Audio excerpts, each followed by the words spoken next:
Hello everyone, welcome back to my YouTube channel. तो मैं आपके लिए लेकर आ गई हूँ जून 2022 का question paper BPCS 183 emotional intelligence. तो यहाँ पे आपको मैं बता दूँ कि टाइमिंग आपको दी जाएगी 2 घंटे, यानी कि 2 घंटे का एग्ज़ाम होने वाला है और 50 मार्क्स जो है आपको कैरी करने हैं। वहाँ पे आपको पासिंग मार्क्स अगर बता दूँ तो 18 मार्क्स जो है आपको पासिंग मार्क्स होते हैं। तो 18 अगर आपके मार्क्स आ गए तो समझो आप पास हो। फिर उसके बाद अब बहुत ही ज़्यादा इतना कोई मुश्किल पेपर नहीं है ये। और यहाँ पे आपको बताया गया है कि 5 क्वेश्चन करने हैं, एटलीस्ट दोनों सेक्शन से आपको क्वेश्चन करने हैं। मान लो फर्स्ट सेकंड वहाँ मतलब सेक्शन है, वहाँ से भी 2 क्वेश्चन लेने हैं और नीचे सेकंड वाली सेक्शन है, वहाँ से भी 2 लेने हैं और तीसरा आप कहीं से भी ले सकते हैं। तो फिर उसके बाद देखो 300 वर्ड का करना है, मतलब जो भी क्वेश्चन है 300 वर्ड के। मतलब आप मैं बता दूं आपको, पेज अगर आप करेंगे तो 2 पेज का कर सकते हो, ठीक है, या फिर 2.5 पेज का भी कर सकते हो, आपकी मर्जी है। 2 पेज का 2.5 पेज का आप करेंगे तो आपको जो है मार्क्स मिल जाएगा। मैक्सिमम 3 पेज भी अगर रखते हैं तो वो भी सही है, लेकिन अगर 2-2.5 का भी करेंगे तो चल जाएगा। सिर्फ आंसर जो है टू द पॉइंट होना चाहिए, अपना कोई ऐसे फिलॉसफी नहीं खिलानी है। मतलब मेन जो है जो टीचर होता है उसको आंसर से आपके मतलब है। तो यहाँ पे आप देखिए फर्स्ट क्वेश्चन इधर दिया गया है, describe the nature and component of emotion. तो यहाँ पे आपको बताना है मीनिंग, जो इमोशंस होते हैं वो उनका बनाना है मीनिंग क्या होता है।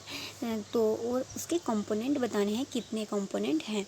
तो आपको ये आंसर मिल जाएगा आपकी बुक में, अगर आपके पास बुक है। BPCS 183 की बुक है, अगर नहीं है बुक तो आपको चले जाना है गूगल में, सर्च करना है BPCS 183 मटेरियल, स्टडी मटेरियल, ठीक है। वहाँ पे आपको ब्लॉक वाइज सारे जितने भी ब्लॉक हैं इसके सब मिल जाएंगे।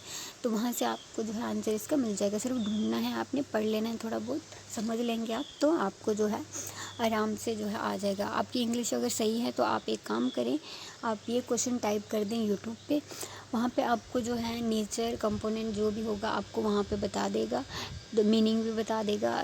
किसी ने मतलब डाला ही होगा तो वहाँ पे भी आपको समझ लोगे तो इंग्लिश आपको बनाना आती है। अगर आपको नहीं आती तो उसके लिए आपको जो है बुक में से ही ढूंढना पड़ेगा आंसर, ठीक है। चलो सेकंड क्वेश्चन है हमारा, explain the ability model of emotional intelligent. तो आपको यहाँ पे एक्सप्लेन करना है एबिलिटी मॉडल ऑफ इमोशनल, जो एबिलिटी क्या होता है इमोशनल इंटेलिजेंट की, तो ये आपको यहाँ पे बतानी है। और थर्ड क्वेश्चन है, discuss assertiveness as an important interpersonal skill related to emotional intelligence। तो यहाँ पे थर्ड क्वेश्चन ये है, ये भी 300 वर्ड का 10 मार्क्स जो है आपको यहाँ पे कैरी करने हैं।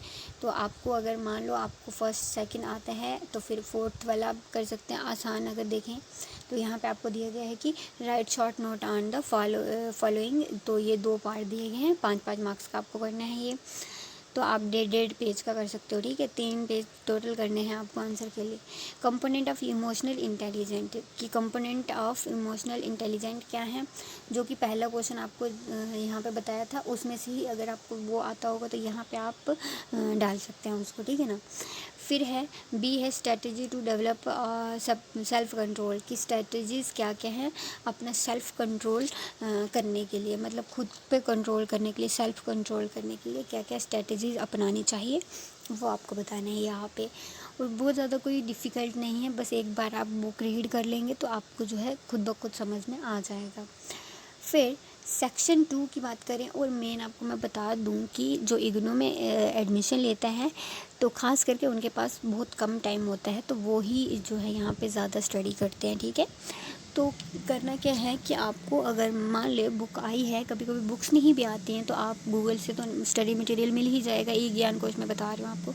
फिर उसके बाद जो है अगर आपके पास टाइम बहुत कम है तो एग्ज़ाम को पढ़ने के लिए आपको सिर्फ क्वेश्चंस देखने हैं। क्वेश्चंस जो है प्रीवियस ईयर के 2-3 साल के क्वेश्चन पेपर अगर आप देख लेंगे तो आपको जो है वहाँ पे वही क्वेश्चन अगर आप पढ़ के जाएंगे तो आप 110% पास हो जाओगे, कोई फ़िक्र की बात नहीं है, क्योंकि वहाँ से ही मिला जुला के क्वेश्चन आते हैं। मतलब उल्टा सीधा करके वही चीज़ आंसर, कोई नया कोई क्वेश्चन 1-2 आ जाएगा वो अलग बात है, बट मेन जो है पुराने प्रीवियस ईयर वाले क्वेश्चन ही आते हैं, तो ये आपको ध्यान रखना है, ठीक है ना। तो आप 100% पास हो जाओगे, ठीक है। चलो फिर है हमारा सेक्शन 2 की बात करें। सेक्शन 2 में इन्होंने दिया है discuss the meaning and importance of self actualisation. तो यहाँ पे आपको डिस्कस करना है मतलब और इम्पोर्टेंस सेल्फ एक्चुअलाइजेशन की, ठीक है। सेल्फ एक्चुअलाइजेशन क्या होता है ये आप अपनी बुक में देखें, पढ़ लीजिए, या फिर आप जो है यूट्यूब चलाते हैं ज़्यादा तो यूट्यूब पे सर्च कीजिए, वहाँ पे लेक्चर बहुत ज़्यादा देते हैं टीचर्स, तो वहाँ पे भी आप अगर देंगे तो वहाँ पे भी आपको मिल जाएगा। या फिर आप गूगल में सर्च करके बताएंगे क्या है तो आपको वहाँ पे भी डेफिनेशन इसकी मिल जाएगी, तो कोई मुश्किल नहीं है। वो चीज़ मिला जुला के मटेरियल आप थोड़ा थोड़ा दिमाग में डाल के वहाँ पे आप खुद से बना सकते हो, कोई दिक्कत नहीं है।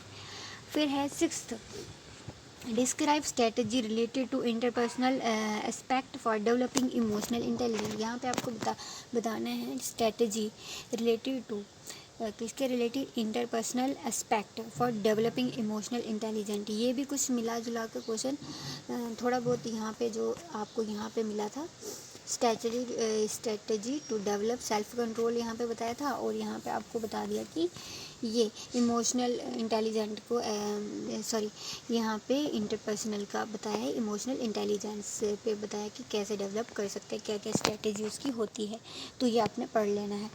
फिर उसके बाद 7th क्वेश्चन की बात करें, discuss the application of emotional intelligence in educational setting. तो इंटेलिजेंस इन एजुकेशनल सेटिंग में क्या मतलब होता है, तो ये आपको यहाँ पे बताना है, डिस्कस करना है इसका, ठीक है। फिर उसके बाद जो है आपको सिर्फ 5 ही क्वेश्चन करने हैं, 8 में से 5 करने हैं, तो आराम से कर लोगे। लेकिन अगर आपको कुछ भी नहीं आता है, मान लो आपने कुछ नहीं पढ़ा लेकिन इतना भी आप नहीं हो कि मतलब आपको ज़रा भी कुछ भी नहीं आता होगा, मतलब आपको इमोशंस के बारे में पता है, इमोशनल इंटेलिजेंस के बारे में पता है, कुछ खुद से भी बना के आ जाना। ऐसा नहीं है कि तुम खाली पेज छोड़ के आ जाओगे, क्योंकि फिर तो फेल ही हो जाओगे। थोड़ा बहुत आप अगर 2-3 क्वेश्चन भी कर लेते हो तो चल जाएगा, पासिंग मार्क्स आपको 18 ही चाहिए है, तो इस बात का ध्यान रहे, 18 मार्क्स तो कम से कम ला दो। फिर है right short note on the following. तो फर्स्ट पार्ट है यूनिवर्सलिटी ऑफ इमोशनल एक्सप्रेशन और कैन EL बी लर्न। तो ये 2 पार्ट हैं, यहाँ पे दोनों, अगर आपको ये वाला नहीं आता तो ऊपर में से कर सकते हो, अगर ये वाले दोनों पॉइंट्स आते हैं तो ये वाले कर दो, और इम्पॉर्टेंट है ये पॉइंट्स थोड़े बहुत याद रखा करो। फिर जो है यहाँ पे आपको जून 2022 में इतना ही है, और इसका क्वेश्चन पेपर जो है आप क्वेश्चन सारे जो है लिख लीजिए नोट कॉपी पे, और फिर प्रीवियस ईयर के और क्वेश्चन पेपर जो है उनको भी लिख लीजिए। तो उसके बाद आप सारे क्वेश्चन जब हो जाएंगे, मतलब 20-30 क्वेश्चन जो होंगे उनको ही आपने मतलब पढ़ना है, उनके ही आंसर्स ढूंढने हैं, उनका ही उतना ही पढ़ोगे तो आप पास हो जाओगे, ठीक है। तो इतना आपने कर लेना है, और टेंशन की कोई बात नहीं है, क्योंकि 18 ही मार्क्स चाहिए आपको पासिंग के लिए। चलिए मिलते हैं नेक्स्ट वीडियो में, ऑल द बेस्ट।